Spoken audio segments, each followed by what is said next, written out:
আসসালামু আলাইকুম রহমাতুল্লাহি ওয়া বারাকাতুহু। সুপ্রিয় সম্মানিত দর্শক শ্রোতা, আশা করি মহান রব্বুল আলামিনের দয়ায় আপনারা সকলেই ভালো আছেন। সুপ্রিয় সম্মানিত দর্শক শ্রোতা, আল্লাহ পাক রব্বুল আলামিনের ৯৯টি নাম রয়েছে।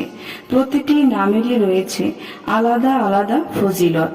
সুপ্রিয় সম্মানিত দর্শক শ্রোতা, আল্লাহ পাক নিজেই বলে দিয়েছেন, উদুনি আস্তাজিব লাকুম, আমাকে ডাকো, আমি তোমাদের সেই ডাকে সাড়া দিব। তো প্রিয় দর্শক শ্রোতা মণ্ডলী, আজকে আল্লাহ পাকের একটি নাম নিয়ে হাজির হয়েছে আপনাদের সামনে। সেই নামটি হচ্ছে ইয়া আদলু। এর অর্থ হে ন্যায় বিচারক। চলুন ইয়া আদলু নামের প্রথম যে আমলটি রয়েছে এবং দ্বিতীয় তৃতীয় 4টা আমল রয়েছে, এই 4টা আমল নিয়ে আলোচনা করি।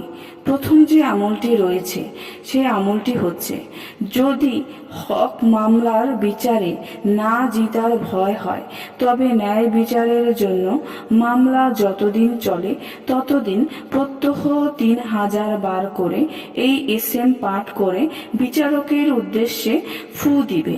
ইনশাআল্লাহ বিচারক অন্যায় রায় দিতে সক্ষম হবে না।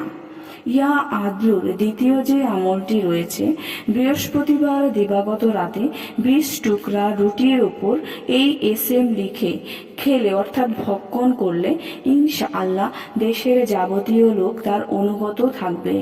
সুবহান আল্লাহ।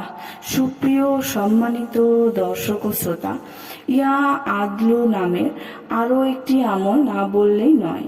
প্রতি নামাজের পর যদি ইয়া আদলু পাঠ করেন, আল্লাহ আপনাকে গায়েব থেকে রিজিক দান করবেন এবং নেক আমল করার নেক নসিব দিবেন।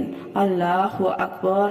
ইয়া আদলুর চতুর্থ যে আমলটা না বললে নয়, যদি আমরা 1000 বার মাগরিবের নামাজের পরে ইয়া আদলু পাঠ করি, আল্লাহ পাক যাবতীয় আসমানি বালা ও যাবতীয় বিপদ আপদ ও মুসিবত থেকে রক্ষা করবেন। সুবহান আল্লাহ। আল্লাহ আমাদের হেফাজত করুন, আমল করার তৌফিক দান করুন। আমিন।